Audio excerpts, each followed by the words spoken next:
Yeah, tell me a little bit about where you come from, your background, and early early life for you. Okay, yes. I mean, man, that's a lot. So my ethnicity is my mom is from Egypt, my dad's African American. So I actually grew up Muslim. So my mom instilled a lot of Islamic values, and I was indoctrinated into that culture, like the food, the music we listened to. So it was n- something where I really appreciate because it made me feel more cultured. And I'm reflecting back, and it actually allowed me to assimilate into certain demographics, whether it's like a population of Caucasians, Asians, Arabs, or African Americans. I'm able to like kind of adapt and adjust just because of my upbringing. It wasn't until like high school that I gravitated towards hanging out with African Americans, and they all played basketball. They were into listening to rap. And I always loved soccer. Like I played soccer since I was 5. So it was just something that I knew I was going to do in high school, despite the fact that all my friends played football and basketball and things like that. And I would get like ridiculed. Like I really never felt like I fit into a certain ethnicity. Always was perceived as like African American, but I never like really was fully accepted by African American culture or the Arab culture because I wasn't like Arab enough because I didn't know the language, or I wasn't black enough because the way I spoke or the way I thought or the way I did things. But in high school, I played soccer, and it was a passion of mine. And it was a moment where I really had a plan to go professional. That's what I desired to do. I wanted to play at a collegiate level, and then ultimately like in the Euro leagues. Like I saw myself excelling at that level, and a lot of my discipline, training, eating right was established early on, and it kind of carried over into like how I am as an entrepreneur now.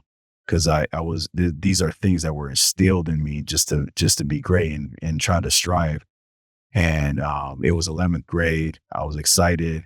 And then I heard like a pop in my knee, and I was like, man, this is like super painful, but I'm going to like just power through it. And I went to the doctor, and the doctor just flat out told me, he said, you're just not going to play. It's like, it's not happening. Like Permanently or just for the season? just for the season, like Okay. you're not playing. And that was a pivotal time because it was junior year. My grades were exceptional. I was already starting to get scouted. So this was like a breakout year for me. So I was like, I have to play. Like, I can't just not play because this is it. Like, this is my opportunity. I may have like a window of opportunity senior year, but they really start looking because senior year, it's like you already know where you're going. You already um, on a path of like going to the school that you are being recruited for. So I kind of was at a pivotal time because I really never went through something that devastating. And that's where I first started to experience anxiety. Yeah. I really didn't identify what it was, but I had a curiosity of learning what I was feeling. So really learning what those feelings were, identifying those feelings. And I always been like a curious person in that sense. And I started researching like different ways that I can cope with what I was feeling. So I started learning about neuroscience. I started learning about positive psychology. And this is all still while you're in high school? This is all, yeah, during high school. Okay. And then I saw that there was an opportunity to take a psychology course. So I'm like, oh, that's perfect. Like I can really learn like what this is and what's going on with me, and really understand why people do certain things. Cause I always had that curiosity. I always wanted to know why people do the things that they do. Why do you treat this person this way? Or why do you respond in this way? So that was always something that I was curious about. And I took the course, And then Mr. Prince, the teacher that taught the course, he just opened up this whole world because the way he taught it was so engaging. And he really saw something in me in the sense that he saw how passionate I was about the subject matter because I would study it outside of school. So it wasn't just something like, oh, take the course, take the exam, but I was really learning about all the nuances of like what psychology was. And I discovered like a new passion. At the same time, I was able to get through a very challenging time, which that level of anxiety is just like a dropping point, and it opened up a whole new world for me. So I was like, man, I love this. And then my shift from my passion for soccer shifted to psychology. Okay. Very interesting. Do you think that those experiences growing up where you didn't feel particularly accepted by either coach, um, do you think that that enhanced the feelings of anxiety when soccer got effectively taken away from you as an outlet or as an identity in high school? Yeah, I wouldn't say it enhanced it, but it definitely was a trigger. Hmm. So those experiences of not feeling accepted and kind of pushing those feelings down, because I tend to do that. Like if I have these strong feelings, I tend to just push them down. Like if I'm not feeling accepted or I'm feeling lonely, these are all things that are happening at a level that if you're not aware of it, it's going to kind of be pushed down. And that's what I did. That was a way of coping with it. Mm. And those were the triggers. And then when something that I had a passion for was just taken away from me, all these feelings surfaced. And those feelings were just sitting there, and it was built up from all the years of this not feeling accepted and always being the person where I had to be the strong one. I had to step up when other people are feeling a certain type of way. So if a person's feeling sad or angry, I'm the one that's there trying to support them and at the expense of my own feelings. And that was just the buildup from at an early age. It's like taking on all these emotions, unwanted, strong emotions, and then it just surfaced in high school. And how did you experience it? How did it manifest itself? Was it um, a situation where you wanted to be alone? Situation where you tried to avoid certain places, certain people? How did you experience your anxiety once everything did Yeah. come to the surface? Yeah. I think it was more being reclusive. So, not wanting to like be around people. So that kind of manifests into like social anxiety. So just not, because I was like super social. And then it went from that to like not wanting to be around people to like not feeling the confidence of being able to be around a group setting and be myself, my authentic self. So I had to do like a lot of masking, and my identity was tied to a soccer player. So I had this identity that was stripped. So I wasn't able to fully be my authentic self because I didn't know who I was. Mm. Eh. And when Mr. Prince introduced you to this world of psychology, that became a clarifying force, I presume, at that point. Yeah, it was like working towards clarifying some of the issues that surfaced as a result of having my identity just stripped of me. And it allowed me to shift my focus. And some of it was just like sometimes I pour all my energy into something, not knowing that it's another way just to cover up what's really surfacing, like those emotions. So as I become older and I start to identify some of these triggers of like knowing, okay, this is gonna be an area where you're really gonna kind of spiral down, try to intervene earlier. And psychology was that was a moment that I started to really learn these tools and learn how to understand myself so I can respond better to what was happening in my world. Absolutely. Okay, excellent. So then you complete that course with Mr. Prince. He opens your mind and brings awareness to a lot of understanding. Like you said about how the world works, how other people may operate. Gives you a nice foundation now moving forward to interact with other people socially. Um, what happens after the course? Where do you go from there? Yeah, so senior year happened, ended up playing, finishing out my soccer career, did well, but wasn't able to get a scholarship like I envisioned. But it wasn't as painful as the period of time in 11th grade. Fast forward, I end up going on to study psychology at an undergrad level, went to Cal State Northridge. It wasn't my first choice, but couple of my friends were there, and this was the first time I wasn't at home. So I wanted to like have some level of comfort going to like a new school, new setting. So I decided to go there. End up there, met a lot of people, kind of got out of my shell, got back to that point before I was had this ambition of playing soccer and found my identity. And I started focusing more on like hanging out with friends and being social, not so much the academic side. And that led to me being on academic probation, which was devastating because I never really struggled in school. Mhm. And there was a moment where I had to pass my statistics class. And if I did not, then they would have kicked me out of the school.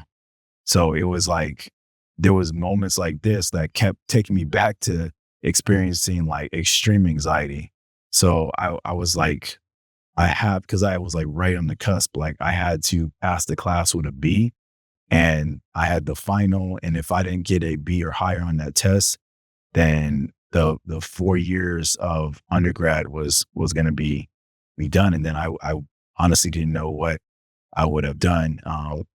Luckily, um, I was able to kind of get through that and I passed the course. And then I ended up graduating from Northridge, end up working with kids on the spectrum during that period of time. So I was able to really connect the theory and the practical knowledge of what psychology is about and apply it to real world, to like more specifically with kids with autism. And then graduated from Cal State Northridge, immediately went to graduate school. So ended up going to Pepperdine University for clinical psychology.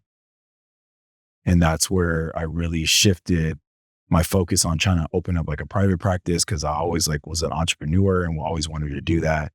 And I ended up graduating in 2008, had my start working with college students. So that was something that was an interest of mine because I had did that during practicum during my graduate years. And then things were happening really quick during that time. Like I graduated from Pepperdine. At the time, I was dating my girlfriend. A year later, we ended up getting married. We moved to Marina Del Rey.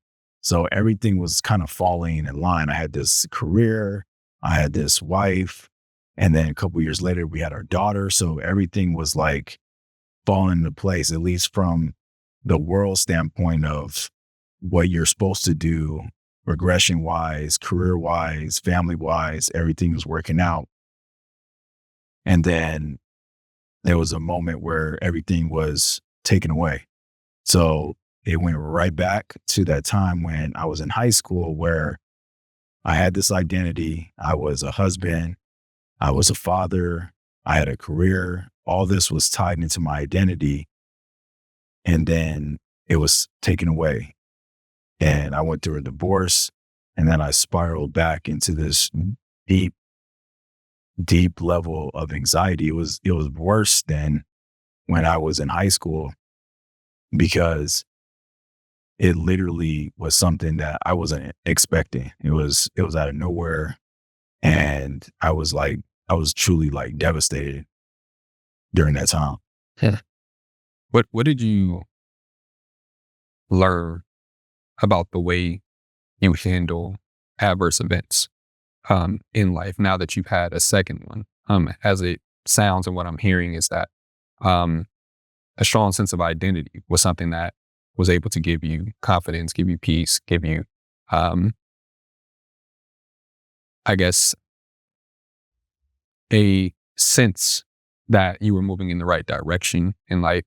And again, you lose a key aspect of your identity, and in response, this period of your life happens again. So, given all that you knew at this point, you had already studied undergraduate, psychology. You went on to get a master's in clinical psychology, and you had all of this knowledge and information. Um,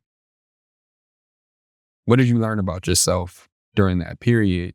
Even now, being armed with all the information and tools necessary to mitigate that type of response, to those types of events. Yeah, it's almost like you have all these tools, but then when it's time to respond or apply the knowledge, because you can have all the theory, like I can run down all the theories of how to respond or what to do. And even when I'm interacting with my clients, or at the time when I interact with my clients, I can tell them exactly what to do, when to do it, how to do it. If this happens, then do this. But then when it comes tumbling down and the focal point is on you, which it was on me at that time, it was challenging because you're in it. You're in it. It's hard to like be in it and then be able to know like, okay, I can figure this out. So I simply did the easiest thing, which was just to dump my thoughts on paper.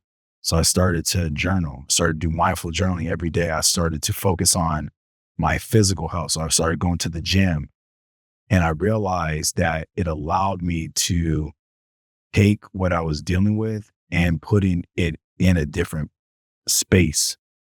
And that space was a space that I can kind of control, because it's always like, okay, how are you going to respond? That life is going to happen, things are going to happen. How are you going to respond? And I'm the type of person, like, I like to control certain things.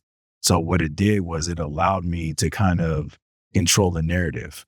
So I was able to shift all the things that were ruminating in my mind and put it on paper. And then I can sit back, and then I can focus on how I can show up better in relationships, show up better at work and things of that nature. So I started to build that out.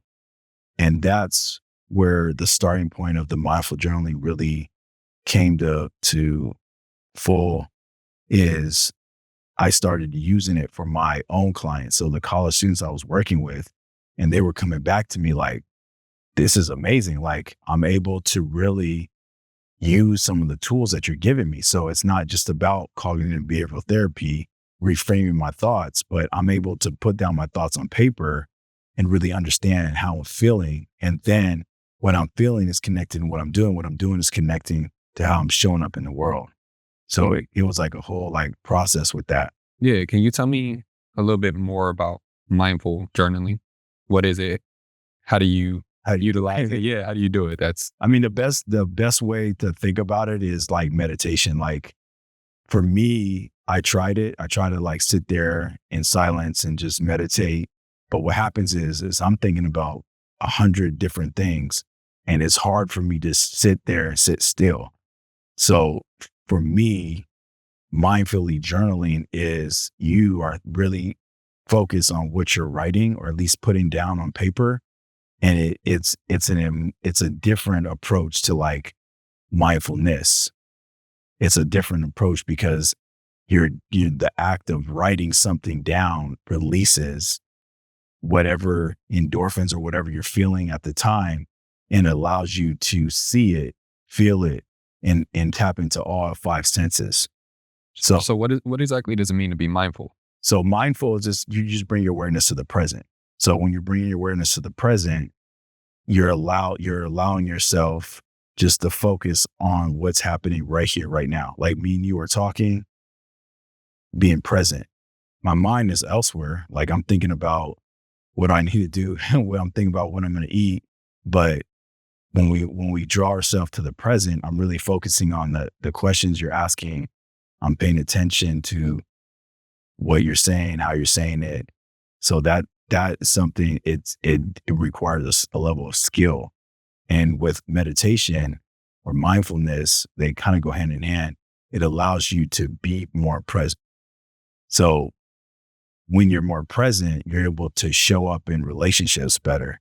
You're able to uh, be a better version of yourself ultimately. And you're able to have a true sense of peace. Now, peace can come from a divine source, right? And that's ultimately, yes, that's the essence of what that is. But the peace that we have is from being just in the present moment. And there was a period of time where I was studying the Quran, and this was in undergrad. So I'm gonna take you back to undergrad. Mm-hmm. And I was praying 5 times a day. I was fasting during Ramadan. Like I was doing all the works to have this sense of peace, but it was a pseudo peace. That sense of peace really did not come until I gave myself to Christ. I was baptized when I was probably in my late, like 20s. Uh-huh. And up until that point, I was Muslim and studied the Islamic religion. But it was my late 20s. I gave myself to Christ and I became a Christian. And it was right around the time my daughter was born. She was like maybe almost a year old. Mm-hmm. And it wasn't until that moment that I truly understood what peace was. So it almost enhanced the mindfulness that I learned and acquired when it came to like journaling, when I would hit that rock bottom, because I now had a strong foundation Yeah. in the word and studying the Bible and things like that. So it was, it was like a foundation, and then it was a layer of kind of cope with the anxiety that I was experiencing. I see. Can you take me to staying in that moment? Yeah. Converting from Islam to Christianity, in finding peace. Yeah. Finally understanding and experiencing peace. Yes. From your personal experience. From your experience, what did Christianity offer that was a better fit for you in terms of attaining that peace that you were looking for versus the Islamic religion that you grew up in originally? Yeah. It's very interesting because my father grew up with the Christian faith. Like his mom went to church, so he's very familiar with that. And when he met my mom, he had to convert to Islam. It's just part of like tradition. So what happened was, like, in high school, I had 2 friends, Michael and Gabriel. And the fact that their names are Michael and Gabriel, and even the fact that my name is Matthew, it's just like, Biblical name. it's like, yeah, it's like it has a biblical undertone in. And my name was originally going to be Muhammad. Like my mom really thought about naming me Muhammad, but it just so happened I was Matthew. But what happened was those seeds were being planted when I was in high school. So their father, Michael and Gabriel, took me to church, and I would be in the church and I would hear it. And it was these seeds that were being planted. And it was something that I wasn't even aware that it was happening to me.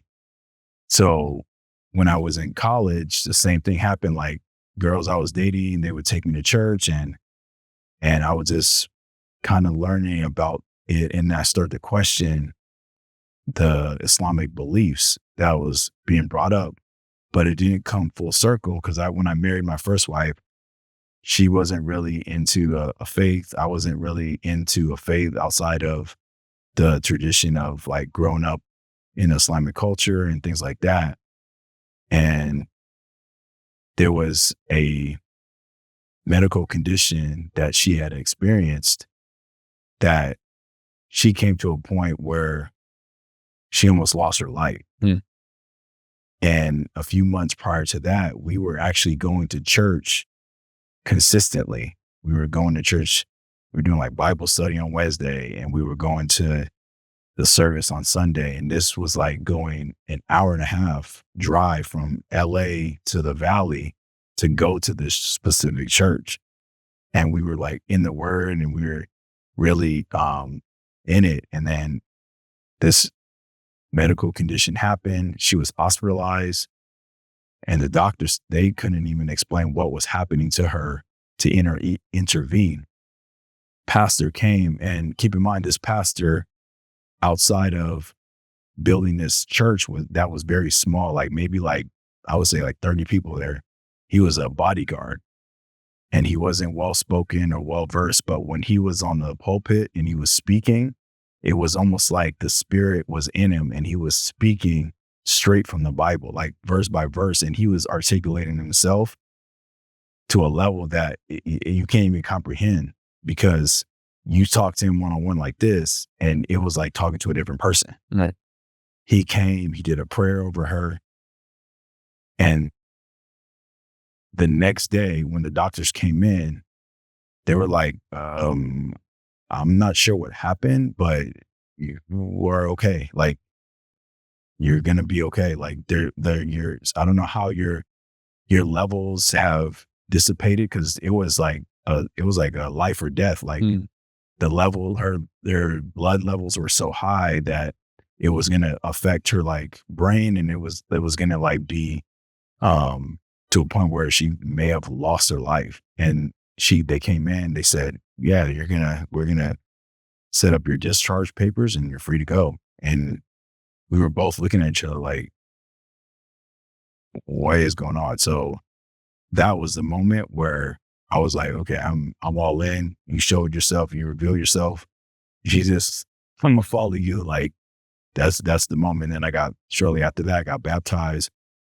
And yeah, that's like my foundation now. And my current wife, she grew up with the faith. She knows the faith. Her parents were part of the church, elderly.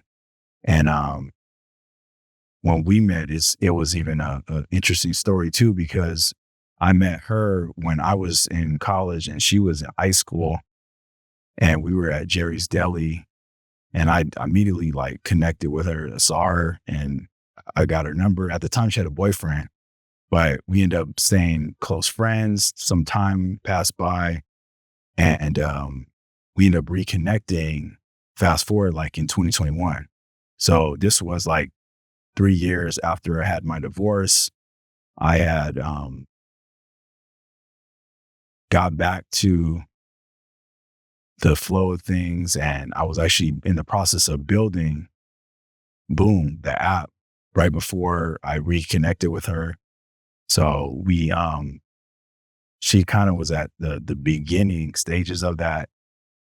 And we literally made it official when she took me to the airport. This was back in 2022. And she took me to the airport to fly out to New Orleans because I had a speaking engagement. And then that's when I announced the beta version of Boom. And the students they had a great response. I connected with the chancellor at the community college, and they loved the idea and they wanted to implement it. So, full circle, it was just like a complete full circle when it came to like these highs and lows of going through that. And then there was this high of like, okay, I got this app, it's released, just remarried. So we had our wedding, and then it's like one thing after another. It's like, then a year later we had our son. I'm like, okay, things are going. Boom, kind of slowed down because it's like, now I have a baby. I'm trying to juggle that with life and trying to raise capital. And then we had another son more recently. Like, so it was just like one thing after another and just trying to juggle all that. But now we're at a place where we're managing like the ups and downs, and things are kind of falling into place, and we're excited about what like kind of the future holds when it comes to like our family and the business, and trying to navigate that as a man in this world. So Absolutely. That's a powerful testimony. It's a powerful testimony, brother. I met my wife in church as well. Okay. Met her when we were 7 years old. Oh, wow. Oh, wow. Yeah, and now we just celebrated 10 years, a couple weeks ago. Oh, congrats. Yeah, appreciate it. Yeah, Appre congrats. That's amazing. Yeah, man, so it's another feeling when you walking in the faith, man. I completely resonate with that. Um, so getting a little bit back to, the evolution of mindful journaling, uh, it was I appreciate you sharing that segment, because it was a powerful testimony. But I'm curious now, you mentioned that you had got into mindful journaling. It was, driving results for you, and then you ultimately shared this technique with your clients, and, your clients being college students, and they were giving you some really good feedback. What was it that the students loved about the mindful journaling technique that you shared with them? Yeah, they just started sharing like their own testimony about how they're able to focus better. They're able to be better in relationships because a lot of them came with situations where they felt lonely or they felt like the academic pressure was getting to them where they wanted to drop out. So I was seeing a lot of these students and I saw how much it impacted them and how much it gave them the results that they were feeling. So this was like a pain point that I identified. It's like, and I started kind of piecing it together. And then I started thinking like, how can I impact more people? Because I'm thinking bigger, like on a grander scale. Like, how can I be able to have a impact that is not only with my clients or my group of students that I'm working with, but on a global scale? So that's when I started working on an idea of like, okay, can we build something that's engaging, that's going to meet them where they're at? So it's like a Snapchat and a Calm had a baby, and this thing is going to provide them a solution to their pain point. And I met Matt. He was really focusing on like marketing. So he had all these like great ideas like, oh, we can go to college campuses. We can have artists come out because he's connected with like musicians and athletes. And he was like, we can have them come on campus and we can have like this campaign where it's like a guerrilla marketing. And we had like all these big visions, but then we're like, okay, that sounds great, but that's a huge budget. Like we need like we need like a huge budget. Like Yeah, and Matt is your co-founder? yeah, Matt. So both of you are Matt. Yeah, Matt Cook and and I'm Matt West. And we had like these visions of like doing it. We're still going to be doing that. We need the funds to get us to the point where we can have these events and we can really build a brand that's authentic, that's community driven. And that's always been our mission, is focusing on community before even like getting users. So it's the unpopular or unpopular way of going about doing it. A lot of it is a founder comes in, they build the product so they can get the users. We kind of flip that. So we're building the community. We're building it organically from the grassroots. We're on campuses. We're talking. We have a good understanding of who we're trying to target. And with that community, then we come in and give them a solution with our product. So that was the shift. And we started thinking about that. And we're like, how can we make this engaging? So there's been a lot of reiterations. We're currently in the process of another reiteration. So we're constantly tweaking it based on the feedback of the students. And we're really excited about the new design because it's exactly what has been developed or has been the feedback of the users that are on the platform. So we're super excited. We're about to do another relaunch of Boom AI 2.0. It's going to be released in a couple, like I say, a month and a half. So we're super excited about that. And even with like the content, like we're kind of shifting the content so that way it's more engaging, it's more storytelling. And I'm also looking at my own personal brand because I realize like now that I'm a part of this app, I'm now like kind of the face of it in the sense like I'm a founder that has a story to tell that's connected to the market we're going after. because a lot of founders, they just build a product, but they don't know firsthand the experiences of their user or even know who their users are until they put it in the market, and then the market tells them what to focus on. Like we're doing it backwards. We know who the users are.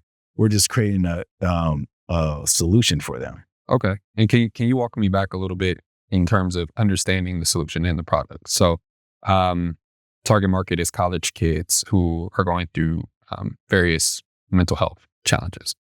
And you mentioned that the product, it was necessary for it to be a mix of Snapchat and Calm. How does a mindful journal turn into a mix of Snapchat and Calm? That's really something I would love to have clarity on. So Calm, they've built an amazing product around mindfulness. Headspace, amazing product around mindfulness, and it's general. So it's for individuals across the gambit. So it provides a tool that they can utilize on a daily basis, and it's great. Snapchat is more of a social app where kids can connect with their peers. They have like small friend groups, and they are able to be their authentic self. So what we understood was we need to have the same clinical, medical kind of aspects of Calm and Headspace, but we need to meet college students or Gen Z where they're at because they're on social platforms.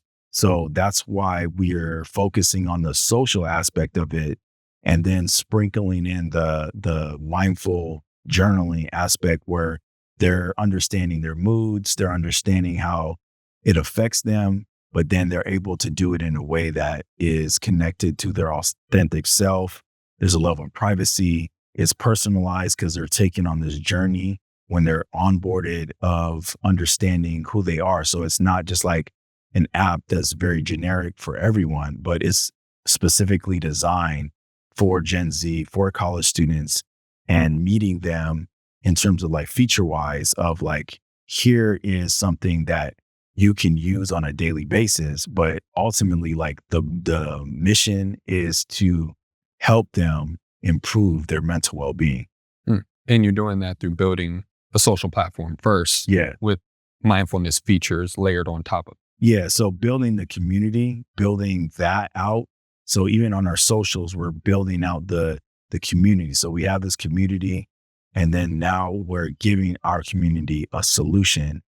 And we're building out that so that way it is in a way that they're already used to using some of the features. So we're inspired by the Snapchats, the Be Real, the TikToks, and we're taking those components that they use on a regular basis anyway, and we're layering it with the aspects of like meditation, mindfulness, so that way they can get the benefits of improving their mental well-being.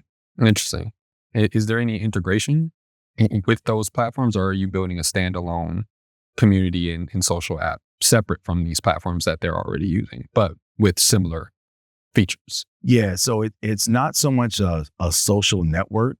So it's not like they create a profile and then they get to follow each other, Okay. things like that. But there is levels of elements or levels that we identified. So like, for example, the new features that we're planning to roll out is disappearing messages. So for one, it allows privacy. For two, it's something that will draw them back to the app, and it's something that they're already accustomed to using, like on Snapchat. So that's something that is a social aspect that we're bringing in. So it's not so much like we're building a social network and we're building a meditation / mental health app, but we're just taking elements and features and kind of pairing those together.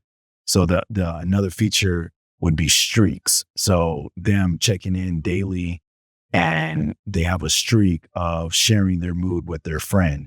That's a very similar aspect to like Snapchat, where you're doing something, but it's not specific or designed for a moment of time related to your emotions. So we're just that added layer of like, this is a specific thing you can do on a daily basis of sharing a moment like you're out with your friends and you're having a good time, like that, then you could say you're excited. So that's an emotion you can share with your group of friends in that moment. Compared to like Snapchat, like you could just go on a streak just because you want to just take pictures of something random. So it's not you get to think of it. We're guiding them to share these emotions and really be in tune with how they're feeling. Because what's happening is TikTok and Instagram, they are detrimental for this population, more specifically Gen Z, but they also have opened up a lot of this concept around them being comfortable sharing their vulnerability. They opened up the concept of understanding who they are, understanding their emotions, understanding their mental state, and things like that, because there's so much information they have access to because of these social media platforms. So it's like, on one end, it's good because they can access this information instantaneously. But the other part is now they're constantly being bombarded with comparing themselves or feeling anxiety because they don't have X, Y, and Z, or they think they're behind because they're not on an island somewhere or taking a private jet at 19. So it's like, because they see other people on there with like Ferraris or on a private island or some type of thing, that they feel like they're behind when they're really not. They're exactly where they're supposed to be. So it's a double-edged sword. Like on one end, it opens up this realm, and we're not an anti like Snapchat, Instagram, TikTok, but we're just a platform that understands where they're at, and it allows them to have a safe place to be able to express themselves in this way.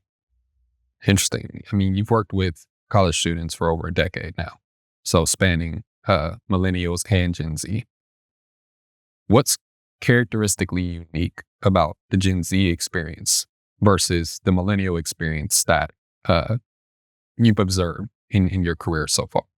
Yeah, that's a great question. I'm a millennial myself, and I know that it was taboo to bring up anything related to mental health as a millennial. It wasn't something you openly discuss. There wasn't this sense of being vulnerable. With Gen Z, it's like open up a whole portal of they want that on authenticity. They want to be vulnerable. They want to share these raw emotions. So that being said, it goes from like millennials just really not being open to it to now kind of understanding, okay, maybe therapy is good. To Gen Z, they're like all on board to go to therapy. They're all on board to try to understand themselves. They have so much knowledge compared to millennials, where it took a lot more time to get information compared to Gen Z. It's like instant. So with the product we're making, it has to be instant. It has to give them that feeling that they're connected to the brand from an emotional standpoint. Millennials, they don't necessarily have to be connected to the brand. It doesn't have to be this authenticity. They're used to like ads being displayed, and then they can log in. And I think that's why like a common headspace are still kind of doing ads, and they're doing it from that approach because their target market's slightly different. But with Gen Z is they want things to be organic. They want things to be authentic. So even the way we're going about targeting them has all been organic. Like we're not even planning to do any type of ads. It's going to be all organic through storytelling. They want to connect with the story. And that's why I really shifted on telling my own story. So it really connects with Gen Z specifically. And they understand like the person behind this is not just a person that built this app and is trying to put it out in the world, and whatever the reason why these other apps are doing it, whether it's more money or exposure, whatever the case may be for them. For me, it's a mission driven, and it's something that I really want to make an impact. I want to impact millions and millions of college students. There's 21 million college students out there. The percentage is 1 out of 3 college students suffer from some type of anxiety. So we're not dealing with depression. We're not dealing with anxiety at a level that's clinical. We're dealing with, these are individuals that are struggling on a daily basis, whether they know it or not, and they want some type of solution. When they go to their resources on college campuses, the counseling centers, they get on this wait list. They have to wait months and months just to see a therapist. That's not working. They need something instant, something in their pocket. They can connect with other people that are experiencing what they're feeling and have a solution instantly. And that's what we're providing. And then from a level of a college, they're actively seeking solutions that are scalable, that they can integrate within their learning management systems. A lot of them use Canvas, and they need something that's easily integrated within their platform, and they can offer a wellness system, because that's what's missing is they have an outdated system, and we're trying to disrupt that too. So this will be easily integrated. So that's what we're targeting too. We're targeting the community colleges, we're targeting universities, and integrating our software and licensing it out to them so it's easily integrated, and they can offer a solution for their students on their campus, and they can offer relief, because that's what they're looking. They want to see the numbers, like what is happening on our campus. Why is there so many dropouts? Why is there so many suicide occurrences? And more so specifically from their standpoint, it's more so the retention. So a lot of students are dropping out, or what's happening now is a lot of students are not even considering going to college.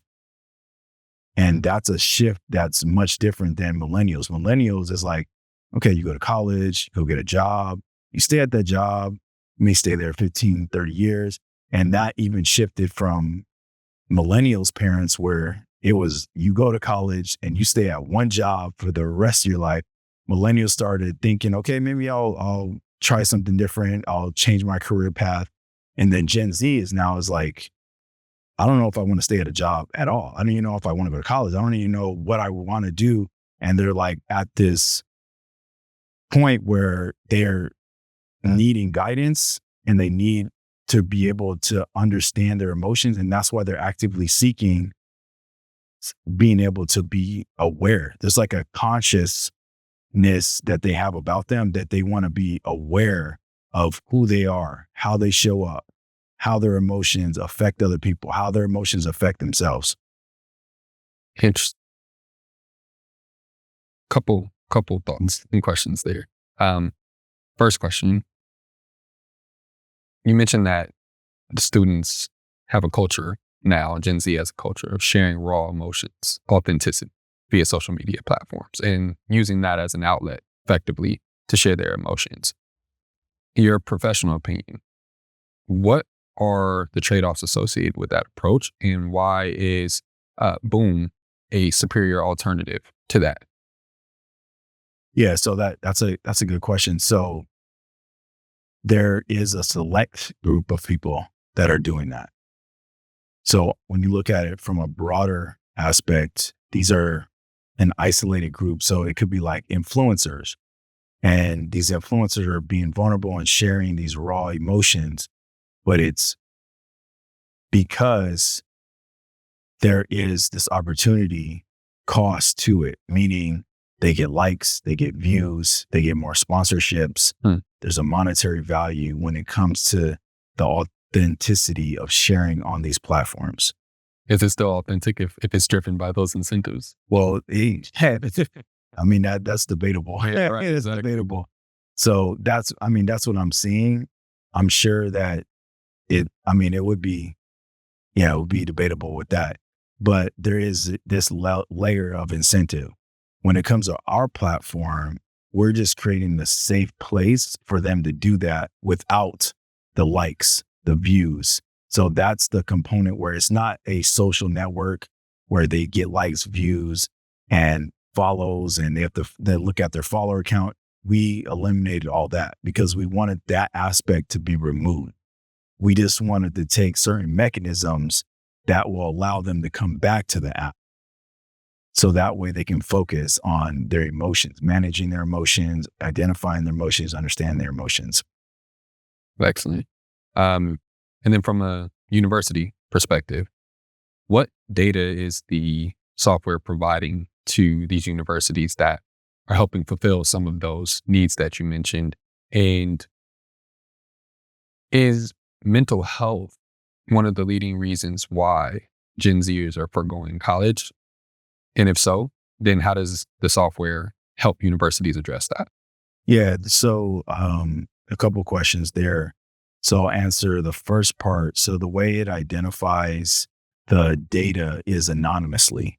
So it pulls the data that the users are actively inputting and it identifies a trend. So on your campus, there's a trend of 76% of students are experiencing anxiety.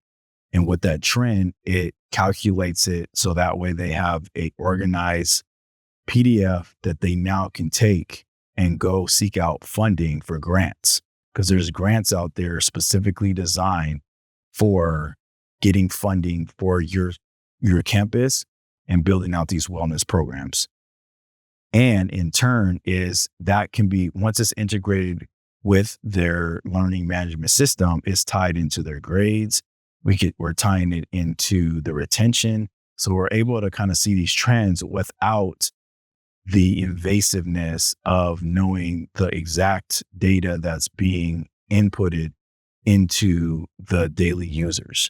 So it's like So they don't have visibility into they the don't have transcript of the journal entry, but correct. it's a assessment that you all are making and determination based on that data. Correct. And that's the result that's being shared. Correct. Okay. So all the data is anonymous. So it's a win-win for the students because they're not having the concern of their privacy, because that's a big thing with Gen Z is like privacy. So that's why we have like the disappearing messaging and things of that nature. So we're really focusing on that. And then the Adelaide, the FERPA, HIPAA compliance. So that way there's no issues related to the legal standpoint of this data.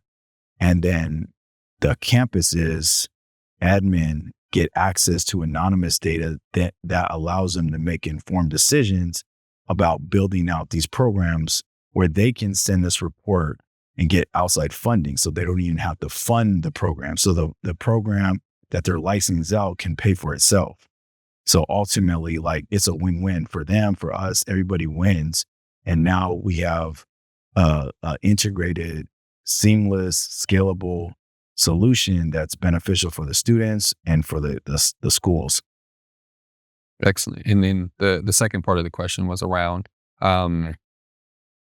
the decisions for Gen Zers to not enroll in college now and whether that mental health is driving that.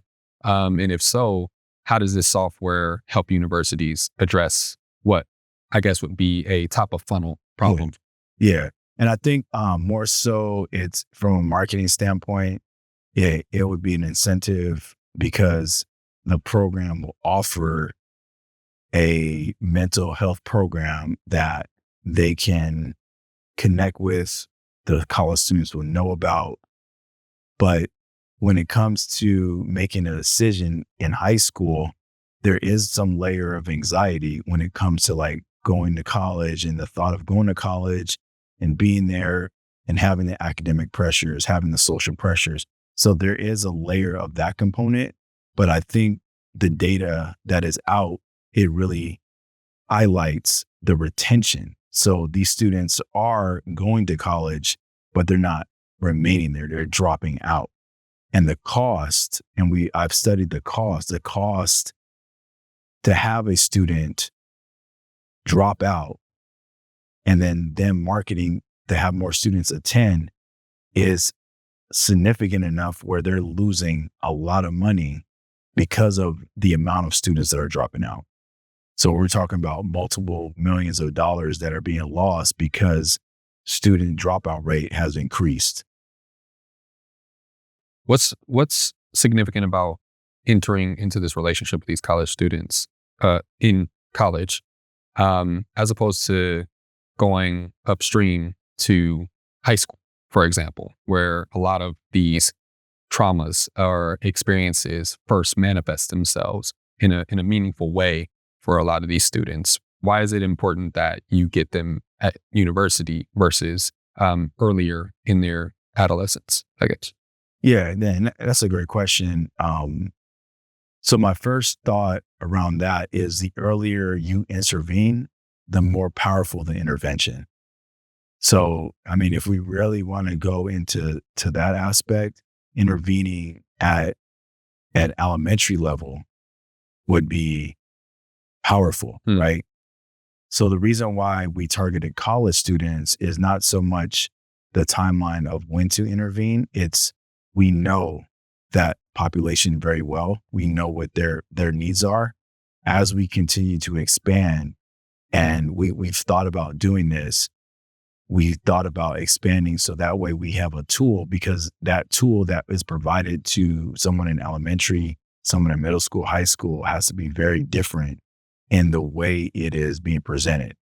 So with that being said, that's something that we definitely thought about exploring. And then even on the other end, we thought about exploring tools that now these college students that have access to our product can now utilize that product beyond college, meaning that they're going to be entering a workforce and we can integrate within the medical billing systems. So that way they can use their insurance to then pay for or utilize, or the corporations that they work for can then integrate seamlessly with our product. So there's that end where we work alongside with as they evolve and continue to grow. And then on the other end is to build something that's geared towards kids, but uh, we're leaning more so of just focusing on college students.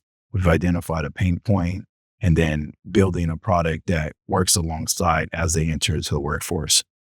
okay. Well, Matt, I really appreciate you taking the time to speak with me, brother. I'm super excited about what you're building. Um, I think before we conclude the conversation, to kind of circle back now onto you and your personal mental health and things of that sort.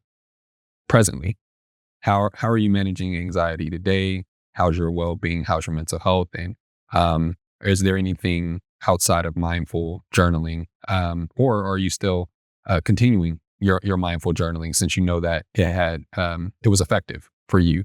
How are you managing mental health today, and where are you current? Yeah. And I think mental health is a topic that's not really discussed with founders, because founders is this community, or the founder community has a lot of expectation. They have a lot of pressures. There's a lot of things that they deal with, and they may not always have the tools, because their tool is to do the work or put all their thoughts and energy into the work. And I do fall in that category. Like there's times where I'm so focused on boom, it's like boom, boom, boom, boom. And sometimes I'm not even present when I'm like out to dinner or when I'm just home watching a movie with my wife. It's like those are the moments where I have to really focus and allow myself to be present. And mindful journaling does allow me to be present in those moments, because those moments are only going to happen one time. Mm. That's it. I'm only going to be able to see my sons at that age, 1 year old, 3 months, for that period of time. And that's it. They're going to grow. They're going to be bigger.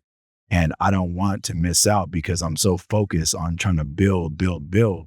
Yes, I love this. It's a passion of mine, but there's a balance. There's a balance between life, work, and you have to kind of be able to understand yourself and then use tools like meditation or yoga or mindful journaling to really allow yourself to be present in those moments. Excellent. Well, brother, I appreciate you taking the time. Thank you so much for sharing and being vulnerable today. And I'm really looking forward to seeing what you build out with Boom and how many college students you can impact moving forward. I appreciate, yeah, I appreciate the space, and I appreciate you really taking the time out to interview people such as myself to share our stories. Absolutely.